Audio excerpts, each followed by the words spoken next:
estamos con el historiador David Velázquez, él es del Comité Paraguayo de Ciencias Históricas. Buenas noches, licenciado, ¿verdad? Le iba a decir doctor, me dije licenciado, ¿verdad? Buenas noches, Patricia, sí, así es. Bueno, nosotros lo invitamos hoy, licenciado, para hablar un poco de esta polémica que se generó, sobre todo estos días, sobre una historiadora o estudiante de historia, no recuerdo cómo quedó finalmente, porque muchos decían que no era todavía historiadora, argentina, que escribió sobre la Triple Alianza, la guerra de la Triple Alianza, diciendo, mira, acá realmente no hubo genocidio, acá la gente murió más por cierto tipo de enfermedades más que nada, y reflotó otra vez la polémica sobre la discusión sobre lo que refiere a la Triple Alianza. Sí, así es. Y bueno, creo que la gente se hizo eco no tanto por la calidad de la argumentación del artículo, sino porque la persona, la historiadora, la señorita Sabina, tiene mucho alcance en las redes sociales. Entonces, de alguna manera, la polémica se desató por la llegada que ella tiene frente a un público muy numeroso. Pero efectivamente el consenso generalizado es que el artículo es ligero en el sentido de que no es un artículo exacto, no es un artículo preciso, no se nota que haya un manejo adecuado de las fuentes de la historia y habiendo sido escrito así, en un tema tan sensible como hablar de un genocidio, obviamente despertó reacciones no solamente académicas, sino también reacciones emotivas, lógicas, de gente que se sintió agraviada, un país que se sintió, o mucha gente dentro del país se sintió agraviada, no solamente dentro del Paraguay, sino también dentro de la Argentina. Entonces por eso es que se armó la polémica, es decir, creo que hay que separar el hecho de que ella sea o no académica con el hecho de que tuvo una fuerte repercusión en redes. Es un artículo que se generó en un medio que es provincial, que es de la provincia de Mendoza, sí. Pero las redes permiten que donde uno esté, básicamente pueda llegar al resto del mundo con posicionamientos, ¿verdad? Ahora, David, antes de hacer un material, un libro como esto, ¿qué se tiene que tener en cuenta para animarse a lanzar esto? Porque usted hablaba de que no se tuvo suficientes fuentes, de que no se estudió bastante, no se recurrió a situaciones o escenarios que debía haber recurrido en su momento. ¿Qué uno debe tener en cuenta partiendo de la base que va a hablar de la historia, sobre todo la Triple Alianza? Bueno, hay que tener en cuenta varias cosas. En primer lugar, en lo relativo a la metodología, cualquier persona que se dedica a la historia y analiza las fuentes hace lo que se llama la crítica de la fuente. Es decir, quién escribió mi fuente de información, quién escribió el documento o la evidencia, o propone la evidencia o proporciona la evidencia que estoy usando, bajo qué condiciones aparece ese elemento que quiero utilizar como evidencia. Si se trata de un texto, puedo distinguir si el texto es auténtico, es decir, si es de la época que dice ser, y el contenido, si es o no el contenido auténtico. Para eso tengo que cruzar el texto con otras fuentes, analizar las motivaciones del autor. En el caso de las fuentes que se señalan en este artículo, se señala a Masterman y a Thompson. El ingeniero, los dos Masterman, uno de ellos dedicado al tema de salud y el otro a la ingeniería, fueron de los técnicos ingleses que vinieron al Paraguay dentro del marco de, por llamarlo de alguna manera, importación, no sé, de técnicos ingleses durante la época de Carlos Antonio López y de Francisco Solano López para ayudar al desarrollo tecnológico del Paraguay. Pero, ocurrida la guerra, cayeron, entre comillas, en desgracia frente al gobierno paraguayo de aquel momento y por lo tanto sus testimonios posiblemente están cruzados por animadversión hacia el gobierno paraguayo. Entonces, claro, lo que dicen tiene que ser tomado con reservas y comparar con otras fuentes a ver si la información que se proporciona allí coincide con lo que se sabe o no sobre el tema. Entonces, lo primero es hacer una crítica de las fuentes que voy a utilizar. Segundo, tengo que conocer el estado general de los estudios sobre el tema, inclusive aquellos estudios que contradigan mi propia posición. La persona que se dedica a la historia, que no se anima a tomar un testimonio contradictorio al suyo, entonces que no se dedique a la historia. No hay que tener miedo de analizar fuentes que dicen lo contrario, porque la idea es descubrir la verdad o aproximarse lo más posible a una interpretación razonable de los hechos y no hacer un dogma, no hacer una verdad de hierro, es decir, algo que no se pueda criticar. Entonces, aquí no hubo, acá se tomaron dos testimonios de opositores a López y sobre eso se edificó un artículo que finalmente terminó siendo un artículo de opinión y no pareciera ser un artículo escrito por alguien profesional. Lo otro, hay que manejar también los conceptos. Genocidio es un concepto muy complejo. Genocidio no es solamente, y como la gente piensa, el exterminio físico de una población, involucra otras medidas, involucra traslados masivos de población, involucra cambiar, por ejemplo, la cultura forzosamente de un determinado pueblo a través de modificarle los programas educativos. También implica, puede no implicar el exterminio físico, pero por ejemplo privarle de sus medios de vida. Entonces, en la palabra genocidio hay componentes políticos, hay componentes morales, hay componentes jurídicos y también hay componentes propiamente históricos.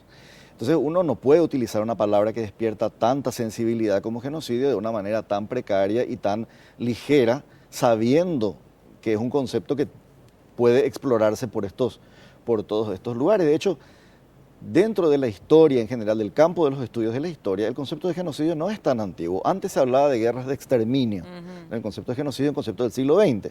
Entonces, ¿por qué los historiadores usamos para referirnos a un episodio del siglo XIX? Y lo utilizamos porque es un concepto que nos sirve. Pero tenemos que adecuarlo a las características de la historia. Es decir, no podemos utilizarlo seguramente en bruto, tenemos que revisar cuántos fenómenos pueden entrar dentro de esta idea de genocidio. Entonces, eso hay que hacer también. Ahora, el otro elemento que destaca, digamos, en el artículo, es que plantea el artículo asumiendo ella una posición, en el sentido de decir, nosotros no debemos pensar que esto fue un genocidio. Nosotros se hizo cargo de toda la nación argentina. Sí. Asumió en el presente... Que le valió la crítica de propios historiadores argentinos. Seguro, porque asumió para el presente un hecho que tiene 150 años de haber ocurrido. O sea, está diciendo, me hago cargo, y me hago cargo además en nombre de todos, de un episodio que ocurrió hace 150 años que debiera de ser tratado de otra manera. Entonces, todos estos elementos se ponen en juego a la hora de valorar y de emitir un juicio acerca de un hecho histórico tan importante como fue la guerra más grande en Sudamérica en el siglo XIX. Eso no hay que olvidar tampoco. Ahora, licenciado, o sea, ya me dijiste que hay que tener en cuenta para tratar y para hablar algo que tiene que ver con una cuestión tan delicada. Y vayamos al caso en sí, ¿verdad? ¿Cuál fue la orden, o si hubo una orden que efectivamente, cuenta también la historia de que gente o personas que eran mayor de 12 años no podían quedar con vida? Hay mucho mito, es verdad, respecto a esa guerra, ¿no? Acá en Paraguay me refiero, los paraguayos no podían quedar vivos si tenían de 12 para arriba, por ejemplo. ¿Es un mito eso, una versión? Lo que pasa es que detrás de la definición de genocidio, a veces, no siempre, pero a veces se suele incluir la idea de intención. Si uno pusiera todos los exterminios masivos bajo la premisa de la intención, algunos no serían considerados genocidios, y sin embargo lo son. Por ejemplo, para citar un genocidio contemporáneo, el caso de Camboya y el Khmer Rouge. El Khmer Rouge no quiere exterminar a la totalidad de la población, pero se mató 2 millones de personas en Camboya por el propio régimen político. Entonces, la clave no está tanto en esos detalles que pueden configurar otro tipo de atrocidades, como por ejemplo, utilización de niños o masacre de niños, o utilización de los prisioneros para combatir contra su propio ejército, o privarle al país de sus medios de subsistencia, que son elementos complementarios del genocidio, pero también pueden responder a otro tipo de calificación. En el ámbito jurídico se les llama delitos de lesa humanidad, y si se cometen en tiempos de guerra son crímenes de guerra. Pero no hace falta fijarse en esos detalles. Lo que hay que mirar es cuál es el resultado final.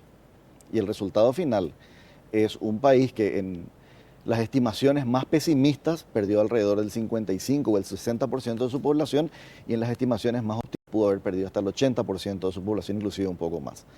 Entonces, a partir de allí hay que... Quedamos sin nada prácticamente, David. Y prácticamente, si estamos hablando de esos porcentajes altísimos son. Claro, pero además de perder demográficamente la población, porque importante también es entender que en el genocidio no es importante el número de víctimas, sino el hecho de que son eliminadas por una razón en particular.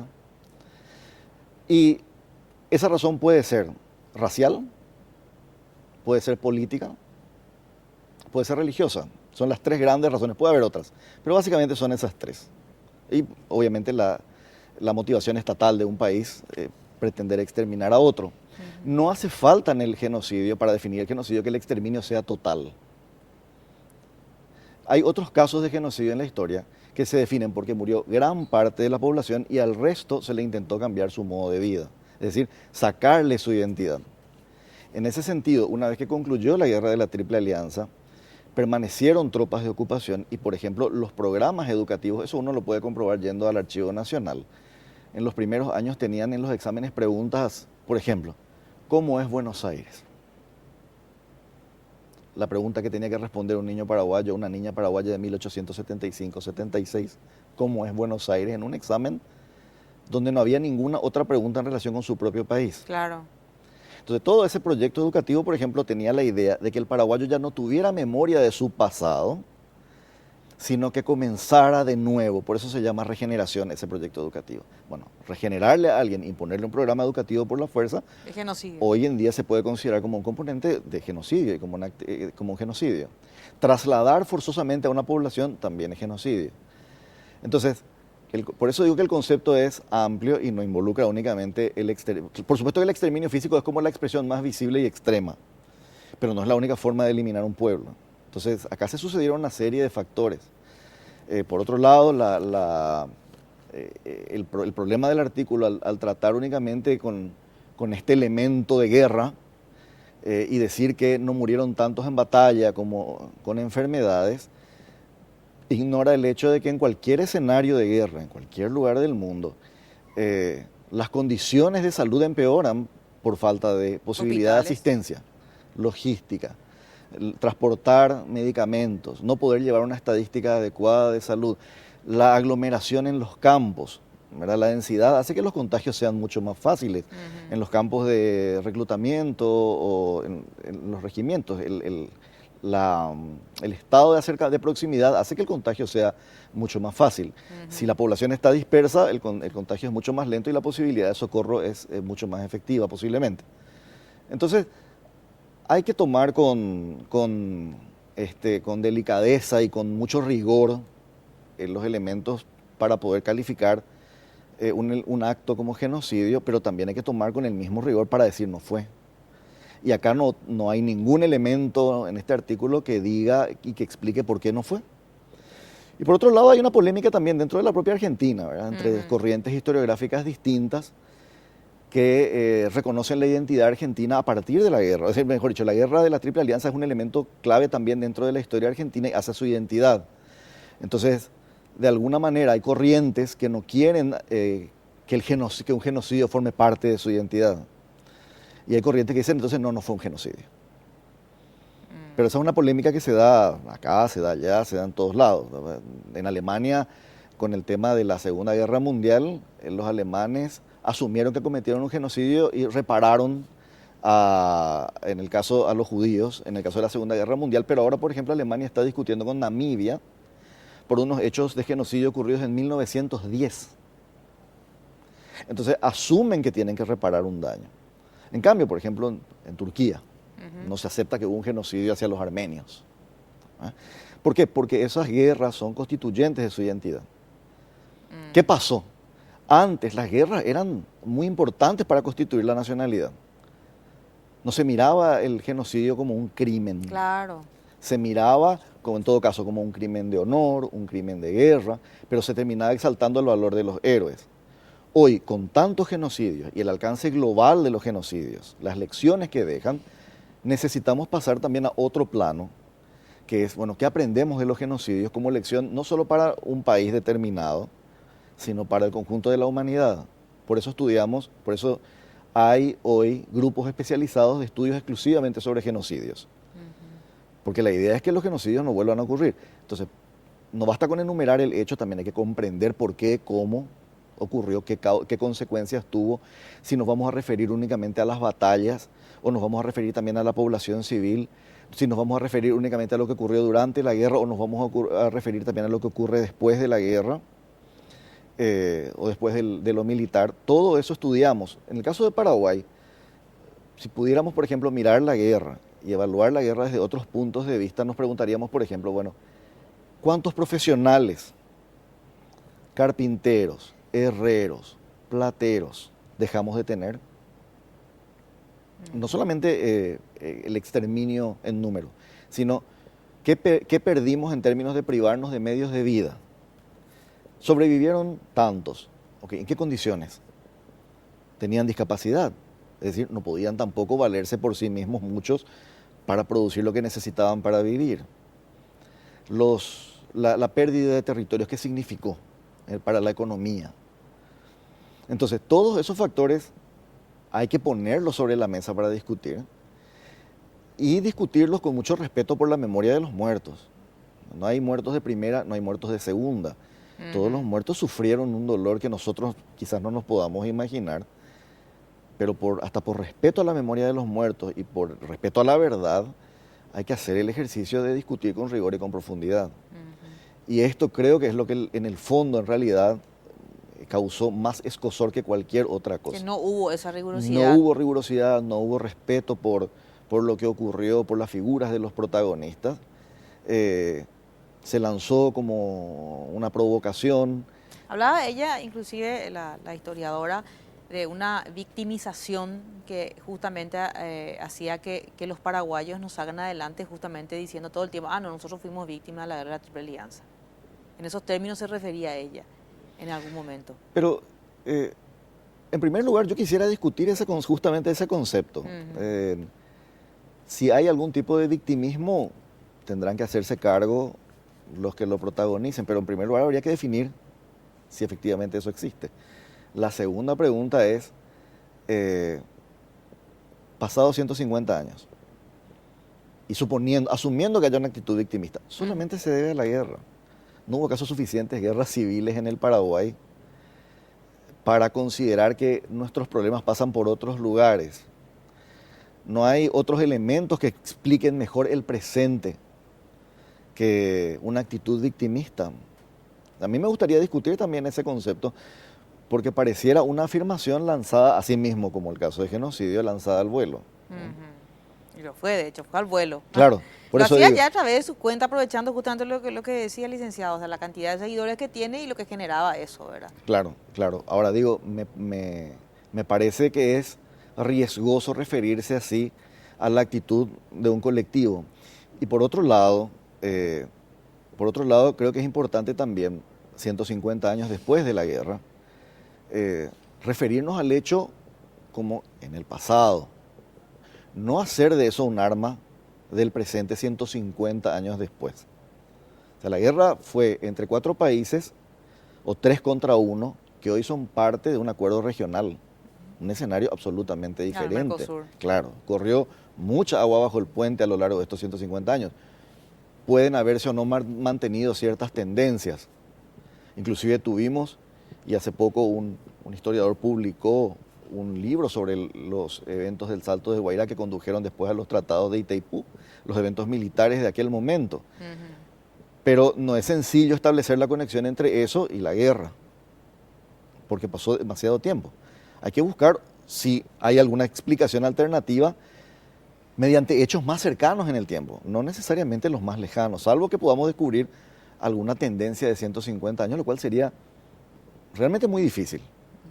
Realmente muy difícil. La historia se explica mucho más por elementos presentes que tan lejanos en el pasado. Hay mucho todavía que escarbar en lo que fue la guerra de la Triple Alianza, licenciado. Muchas cosas que todavía no se contaron, que todavía no se estudiaron. Sería muy pretencioso decir exactamente en qué, pero creo que faltan más investigaciones de historia social de la Triple Alianza, es decir, cómo se comportaban las familias como tales, cómo se movía la unidad familiar que veía que uno de sus miembros se desplazaba al campo de batalla, bueno, cómo hacía para sobrevivir, qué pasó con la migración posterior a la guerra, cómo se insertó o no se insertó en los países de destino, cómo fue recibida o no, bien o mal, por las poblaciones contra las cuales apenas había terminado de combatir. Falta algún capítulo de historia económica de la guerra, que cómo se financió la guerra, en el sentido de cómo financiamos, por ejemplo, de Hawái, una economía de guerra, cómo construimos una economía de guerra para finalmente resistir por 5 años una guerra que se libró prácticamente toda en el territorio paraguayo. Otros actores, rebeliones internas dentro de los países de la alianza. ¿Por qué ejemplo? muchos se negaron a ir a la guerra? ¿Qué enfrentamientos internos hubo? Entonces creo que hay mucho campo todavía para explorar.